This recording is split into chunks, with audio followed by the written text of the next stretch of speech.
ಅಲ್ಲಮ್ಮ, ನಿನಗೆ ಕುತ್ತಿಗೆ ನೋವು, ಸೊಂಟ ನೋವು, ಕಾಲು ನೋವು, ತಲೆನೋವು, ಮಂಡಿ ನೋವು, ನಿನ್ನ ದೇಹದಲ್ಲಿ ಯಾವ ಭಾಗದಲ್ಲಿ ನೋವಿಲ್ಲ ಹೇಳು? ಎಲ್ಲಾ ಭಾಗದಲ್ಲೂ ನೋವಿದೆ. ಆದರೆ ಆ ನೋವಿಗೆ ನಿನಗೆ ಶಮನ ಬೇಕು, ಅಂದ್ರೆ ಪರಿಹಾರ ಬೇಕು. ಆ ನೋವು ವಾಸಿ ಆಗ್ಬೇಕು. ಆ ಪರಿಹಾರ ಮಾರ್ಗಗಳು ಮಾತ್ರ ಬೇಡ ನಿನಗೆ, ಅಲ್ವಾ? ನೀನು ನಿಜವಾಗ್ಲೂ ಆರೋಗ್ಯವಾಗಿರ್ಬೇಕು ಅಂದ್ರೆ ಮೊದಲು ನೀನು ಮಾಡಬೇಕಾಗಿರುವಂತಹ ಕೆಲಸ, ನೀನು ಬಿಸಿ ಬಿಸಿ ಆಹಾರವನ್ನ ಸೇವನೆ ಮಾಡು.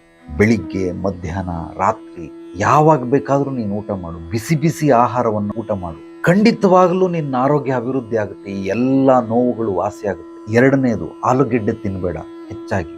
10 ದಿವಸದಲ್ಲಿ ಒಮ್ಮೆ ತಿನ್ನು ಸಾಕು. ವಾರದಲ್ಲಿ 2-3 ಸಲ ಆಲೂಗೆಡ್ಡೆ ಅವಶ್ಯಕತೆ ಇಲ್ಲ. 10 ದಿವಸಕ್ಕೆ 1 ಸಲ ಯಾವುದಾದ್ರೂ ಪಲ್ಯದಲ್ಲೋ ಸಾಂಬಾರಲ್ಲೋ ಹಾಕೋದನ್ನು ಪ್ರಯತ್ನ. ಪ್ರತಿ ಅಡುಗೆಯಲ್ಲಿ ಆಲೂಗೆಡ್ಡೆ ತಿನ್ಬೇಡ. ಕಾಫಿ ಟೀ ಕುಡಿಯೋದನ್ನ ನಿಲ್ಲಿಸು. ವಾಕಿಂಗ್ ಮಾಡು, ಸಾಧ್ಯವಾದಷ್ಟು ವಾಕಿಂಗ್ ಮಾಡು. ಖಂಡಿತವಾಗ್ಲೂ ವಾಸಿ ಆಗುತ್ತೆ.